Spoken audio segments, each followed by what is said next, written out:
네, 안녕하십니까. 저 박종화 회계사입니다. 와우패스에서 신용분석사 출제 경향 분석을 제가 의뢰를 받아서 하고 있습니다. 이 부분은 2021년 6월 12일 토요일 날 시험을 보신 분들은 아실 거예요. 내가 시험 봤는데 저거 똑같네? 이런 생각 하실 겁니다.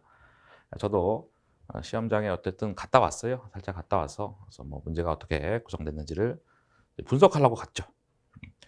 제 소개를 간단하게 하고 시작하겠습니다. 저는 지금 신우회계법인의 이사로 재직 중이고, 그리고 그 전에는 3일 회계법인 쭉 다녔습니다. 그리고 회계사고 세무사이기도 하다.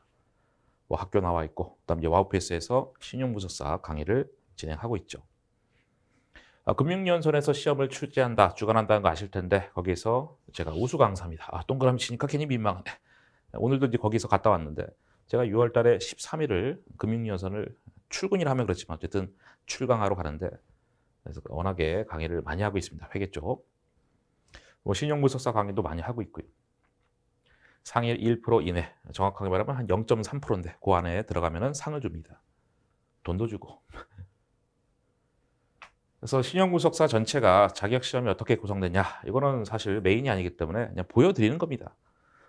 저도 이제 시험장 가서 이렇게 똑같이 나왔다는 것을 다시 눈으로 확인한 것이죠.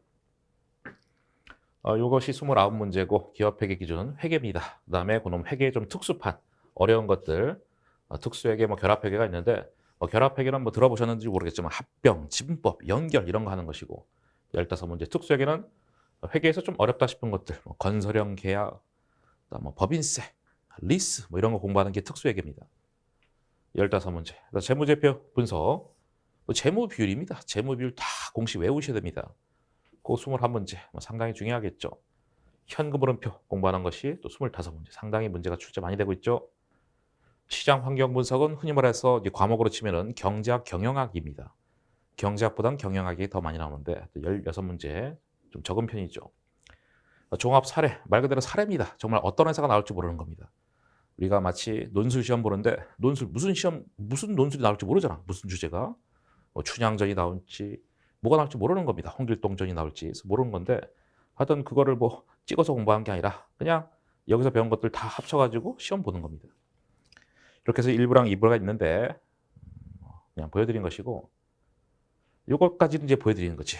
하고 싶었던 얘기는 물론 이제 진실이죠. 이게 팩트인데 점차 접수자가 수가 이게 가파르게, 여기 이제 숫자로 봤을 때 잘 못 느끼지만은 2020년 경우에는 10,000명 정도 되는 거로 제가 알고 있거든요. 그럼 6년 사이에 3배가 된 거야, 응시자가. 그래서 정확한 말하면 이제 접수자겠죠. 접수 인원이 3배 정도 늘었습니다. 6년 만에. 그래서 기하급수적으로 늘고 있다. 합격률은 이 정도, 3, 4명 중에 1명 정도 붙는 꼴입니다. 예, 여기부터 이제 본격적으로 얘기해 보죠. 그래서 이제 서론 끝났고 본론입니다.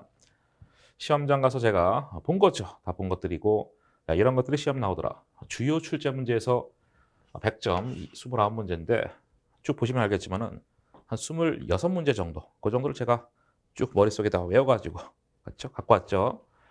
그래서 이제 여기 있는 것들이 거의 다 이제 실제 시험 문제다라고 보시면 되겠고요. 중소기업 특례 문제가 나오는데, 그래서 이런 것들, 그럼 이런 거 왜 하는 거냐?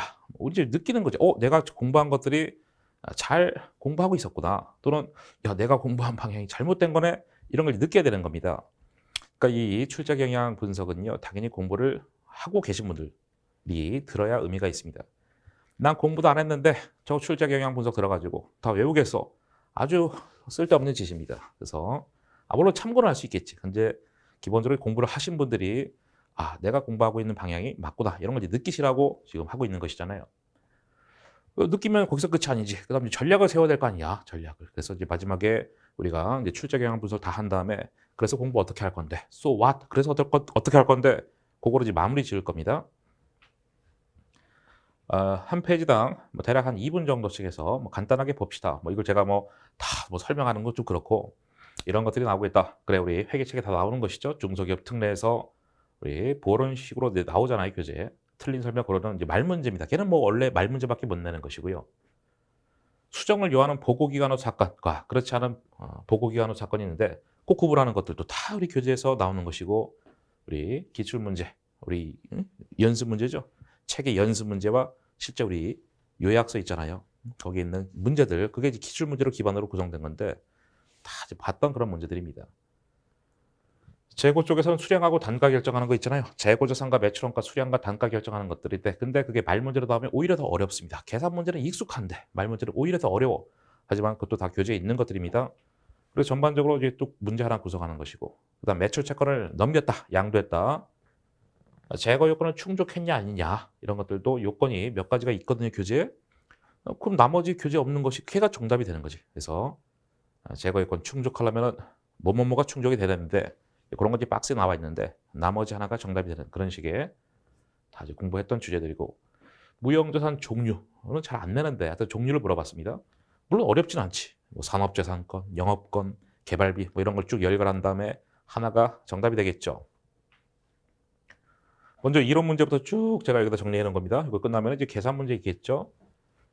그다음 이제 무형자산은 이제 원래가 말 문제로 나오는 토픽 아니겠습니까 메인이. 그래서 말 문제의 전반적인 것도 쭉 주어지고 틀린 설명 고르는 것이 또 나왔다.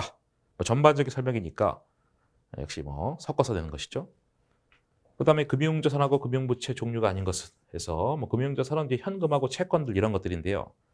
금융부채는 이제 채무, 갚을 돈 이런 것들인데 채권이다, 채무다, 현금이다 이런 것들 아닌 것들 발라내면 풀 수 있는 문제가 이제 무려 2문제나 나왔고 우리 회계는 이제 보수지 논리가 깔려 있잖아요. 보수지 논리. 다음 중 보수지 논리에 뭐 부합되지 않는 설명을 골라봐라 하면서 그러니까 이거 이제 회계 전반적인 공부를 해야 풀 수 있는 응용 문제가 되는 거지. 왜냐면 우리 토픽 중에 보수지만 모아놔서 이렇게 어떤 토픽이 구성된 게 아니잖아요. 그래서 다만 공부를 하면서 아 이건 보수지 회계질이다. 그렇지 않다라는 걸 이제 느끼고 이해하고 하는 것들인데 이건 이제 나름 뭐 응용 문제인 것이죠.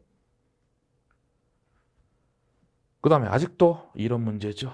이런 문제는 뭐 대체로 뭐 난이도가 그렇게 뭐 대단히 어렵지 않고 어느 정도 뭐 출제 가능한 문제들이 나온 것인데 이런 것들은 좀 어렵게 나온 것이죠. 비교 가능성 개념과 관련된 것들 모두 찾는 거. 그러니까 제가 시험장 가서 느낀 것 중에 하나가 아 이런 문제 자체가 그렇게 어려운 건 아닌데 다만 체감 난이도는 어려울 수 있겠다. 왜냐면은 이런 게 많았어요. 가나다라 딱 주어진 다음에 기억, 니은, 디귿 주어진 다음에 다 맞는 거 다 골라봐. 다 골라봐.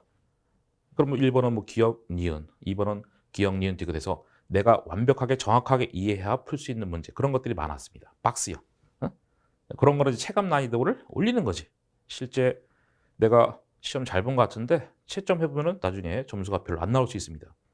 그런 문제들이 상당히 많았습니다. 아무래도 응시 인원이 늘다 보니까 어렵게 문제를 낼 수밖에 없는 거예요. 그래서 이론 쪽에서는 이제 그런 박스형 문제들 이건 하나라도 내가 모르면 틀리는 그런 것들이기 때문에 난이도가 올라가는 겁니다. 이것도 비교 가능성 가지고 제가 뭐 하나 샘플로 얘기했지만 이런 식의 문제들이 상당히 많았습니다. 취득 부대비용 아닌 것은 이건 뭐 예상된 문제 아니겠습니까? 취득 부대비용 우리 교재 나오잖아요. 유형자산 취득원가 할 때 취득 부대비용 뭐 취득세, 뭐 등록세 뭐 이런 거 나오잖아요. 뭐 재산세 등등 하면서 뭐 제가 막 언급한 거로 보면 뭐 재산세가 뭐 정답이고 이런 것들에서 자산 취득할 때 금액들 아닌 걸 고르는 문제들. 자본 쪽에서는 제가 수업 시간에 다 언급한 것들 뭐 자본이 증가한다, 불변이다, 감소한다 이런 걸 발라냈잖아요. 자본거래 쪽에서는 현금이 뭐 유입되면 자본 증가하고 현금이 유출되면 현금 자본 감소하고 이런 것들 알려드렸는데 그래서 자본이 불변한 것들 다 찾아봐라. 그래서 뭐 전환, 사채, 전환 이런 거는 현금 불변이거든요. 그다음에 이익준비금, 자본금 전입 이런 것들도 현금이 불변인데 하여튼 그런 항목도 쭉 열거한 겁니다. 뭐 무상증자, 뭐 주식배당 등등 하면서 그다음 채권 채무 조정도 뭐 전반적인 문제를 냈습니다. 이것도 뭐 어렵지 않게 냈고요. 다 우리 그 요약서라고 하면 이제 우리 와우피에서 내는 그 책 말하는 거죠. 거기에 있는 요약 내용과 문제풀이 그런 것들이 다 언급이 되어 있는 그런 문제들입니다. 회계 변경과 오류 추정도 그냥 전반적으로 다 낸 거지. 회계 추정의 변경, 정책의 변경, 오류 추정 묶어가지고 뭐 틀린 거 골라봐라. 그런 전반적인 문제들. 부채는 유동부채 쪽이 계정감이 많을 텐데 거기 계정감은 많잖아요. 뭐 미지급 비용, 선수금, 뭐 선수수익, 미지급금 등등 많을 텐데 그 중에 하나 선수금의 의미를 묻는 문제, 선수금의 뜻을 알면 풀 수 있는 뭐 쉬운 문제. 이제 계산 쪽입니다. 계산 쪽이 결국 체감 난이도를 결정할 텐데 이론 문제는 그냥 어느 정도 공부하면은 적어도 한 3개 중에 2개 이상 맞출 수 있는데 이 계산은 내공이 안 쌓이면 풀 수가 없는 거예요. 현금 다도해봐 라는 문제. 이것도 현금 쪽에서 항상 현금이 얼마냐 그런 걸 내는 거잖아요. 이것도 예상된 문제죠. 뭐 보통예금, 당좌예금 등등 하면서 섞어놓고 계산 문제. 재고의 매입 금액이라 하는 것은 재고자산 하면 항상 T잖아요. 기초재고, 단기 매입 여기를 물어본 거죠. X. 그다음 외출원가, 기말재고 하면서 이렇게 3개 주어지고 여기를 찾는 문제인데 그래서 그 정도 알면은 풀 수 있는 뭐 쉬운 문제가 출제가 됐고요. 유가증권 주식 채권일 텐데 주식 측면과 채권 제가 봤을 때 그 유가증권 쪽이 좀 상대적으로 좀 어렵게 출제가 된다. 채권 쪽이요. 좀 채권 쪽이 어렵게 출제가 됐습니다. 주식 말고. 주식 조금 이걸 냈더라고요. 처분 손익 비교해봐라. 이런 거 쉽잖아요. 단기 매매증권 처분 손익은 취득가 빼기 직전 장부가고 매도 관한 증권 처분 손익은 취득가 빼기 그러니까 처분가 그렇죠? 요거는 처분가 빼기 직전 장부가고 요거는 처분가 빼기 취득가고 뭐 그거 알면 풀 수 있는 강조했던 부분들이고요. 채권 쪽이 어렵게 나왔다. 난이도 높다라고 돼 있죠. 이건 뭐 상당히 어렵게 제가 나왔다라고 저는 추측이 되는데 왜냐면 문제를 너무 먹고 왔어 제가 볼 때. 야 이거 지금 정말 사람이 정말 풀 수 있을까? 몇 명이나 풀 수 있을까? 제가 보면서 뭐 저는 뭘 풀 수 있었지만은 그런 것들 저는 이제 뭐 문제 물론 풀러 간 건 아닌데 야 이거 정말로 꼬아놨구나. 심하게 꼬아놨구나 생각. 이런 거는 대세지장이 없습니다. 또 심하게 꼬아놨는데도 여러 가지를 또 물어봤어. 매도 관한 증권 이자 수익인데 뭐 3년치 다 계산해봐라 이런 것도 있고 BS상 재무상태표상의 기말의 평가손익 계산하는 거 장부가랑 장부가의 차이가 상가격이다라는 것을 등등등을 알아야 풀 수 있는 많은 것들을 알아야 풀 수 있는 상당히 어려운 문제가 출제가 됐고요. 하지만 이런 것들은 일단 문제가 길기 때문에 마지막에 푸는 겁니다. 마지막에. 뭐 다 그렇죠. 그렇죠? 그렇게 하는 거예요. 순서대로 푸는 사람들은 시험을 잘 못 봐요. 항상 요령껏 말 문제부터 쫙 다 풀고 그다음에 계산을 푸는데 퐁당퐁당 푸는 거지. 쉬운 거 쉬운 거 쉬운 거 그다음에 중간 그다음에 마지막에 미친 듯이 어려운 거 이런 것들 물론 아주 심하게 어려운 건 아닌데 어쨌든 상대적으로 쉬운 게 보이고 중간 난이도가 보이고 어려운 게 보일 텐데 그렇게 순서대로 푸는 거예요. 난이도 순서대로 골라서. 수익 쪽에서는 매출액 계산하는 거.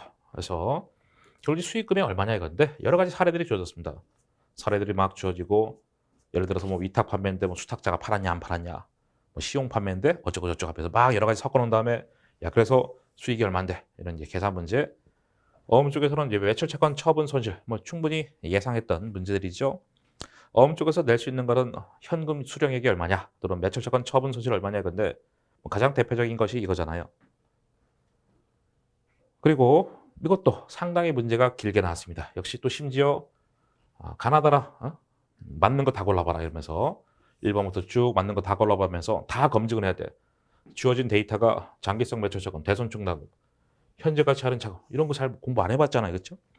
이런 것들은 우리 기본서에도 있고 연습 문제 그렇죠? 기본서에도 있고 요약서에도 다 있는 건데 여기까지는 잘 안 나오거든. 근데 그걸 냈기 때문에 상당히 어려운 문제.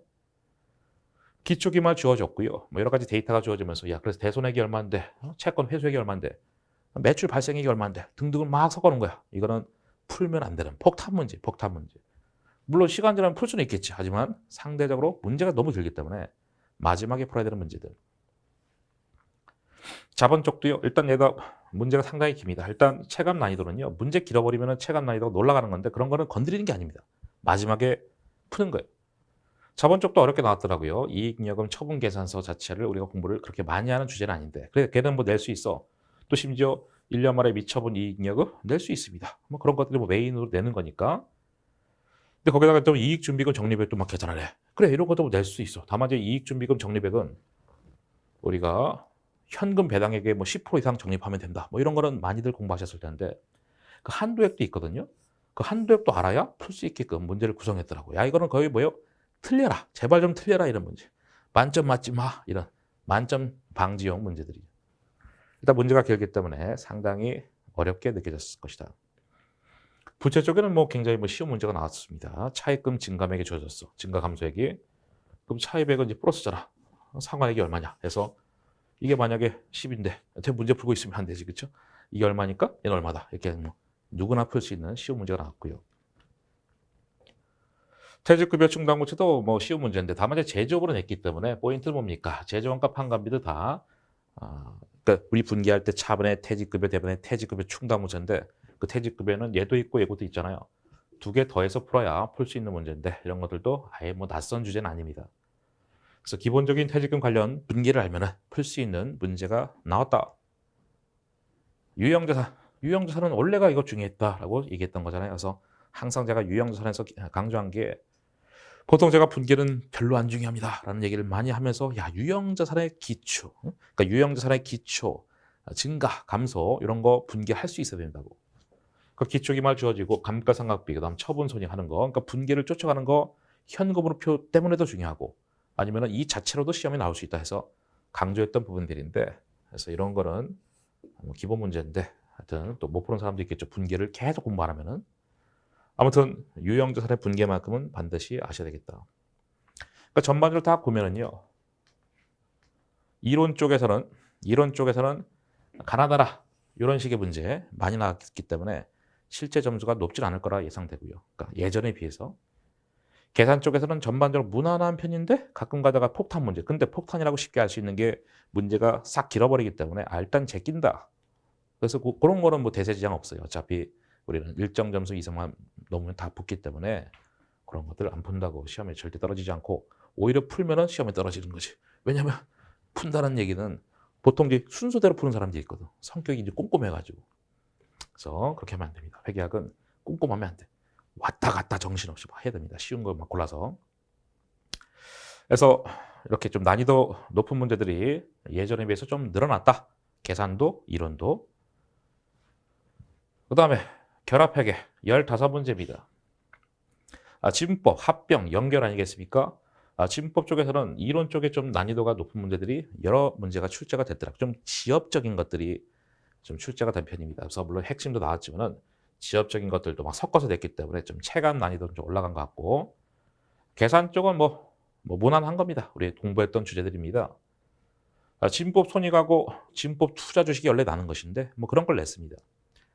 그 지분법에서 다 공부한 것들이 내부 거래했고 뭐 영업권 있을 때 그런 것들 다 공부한 건데 다만 이제 문제가 좀 길어지긴 할 건데 그래봤자 다 이제 기본 문제들이고 알아야 되는 문제들인데 합병 쪽은 뭐 이런 문제가 뭐 출제가 안 됐고요. 원래 뭐 출제될 부분이 뭐 많지가 않죠. 합병 쪽은요. 이론 쪽은.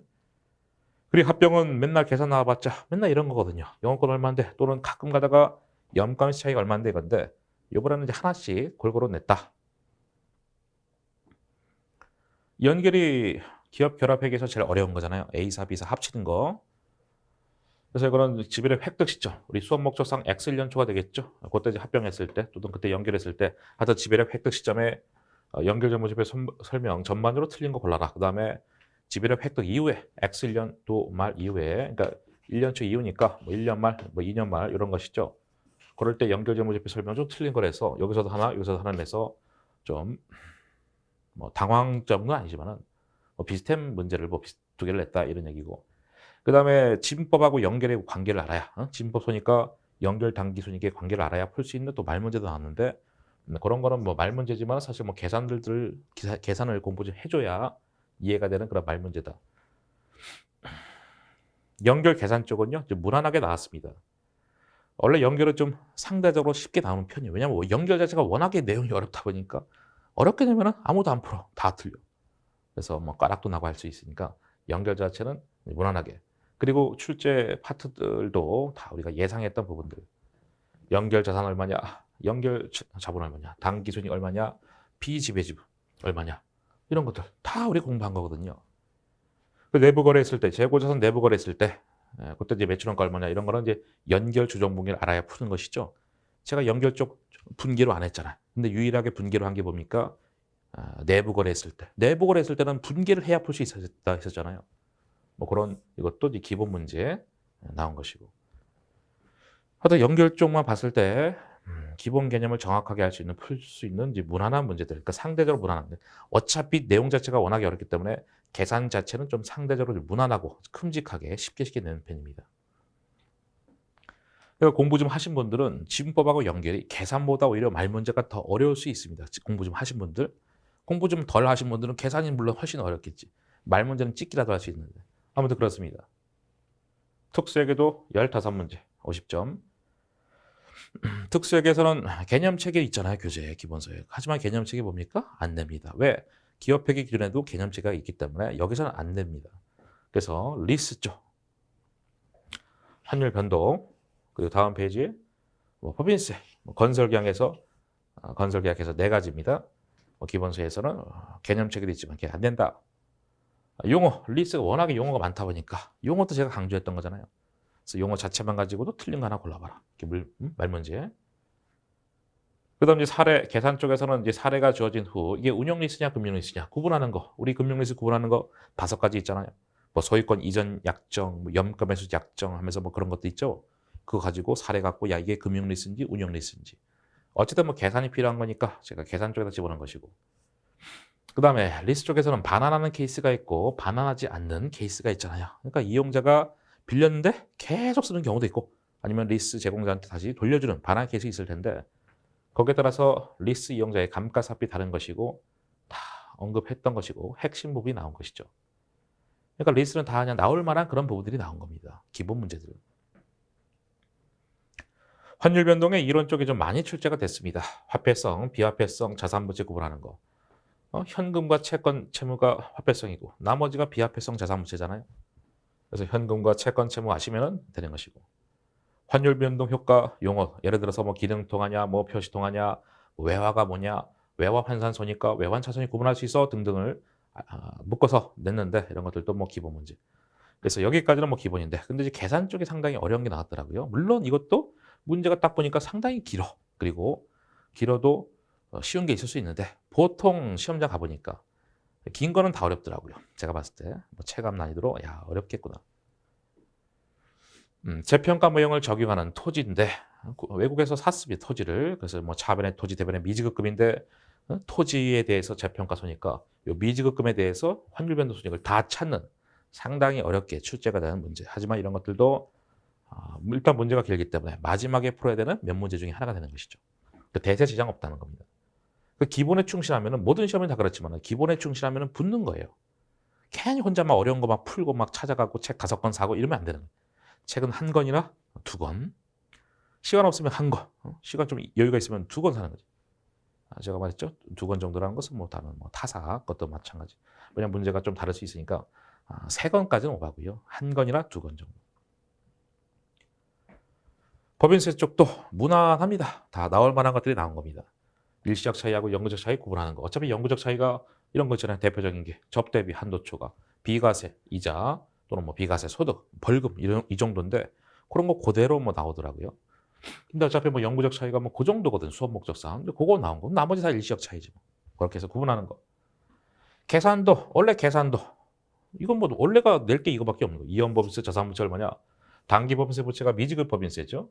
그거 얼마냐? 아니, 법인세 비용 얼마냐? 원래 셋 중에 하나밖에 못 내는데 뭐 당연한 얘기지만은 그거 냈던 것이고요.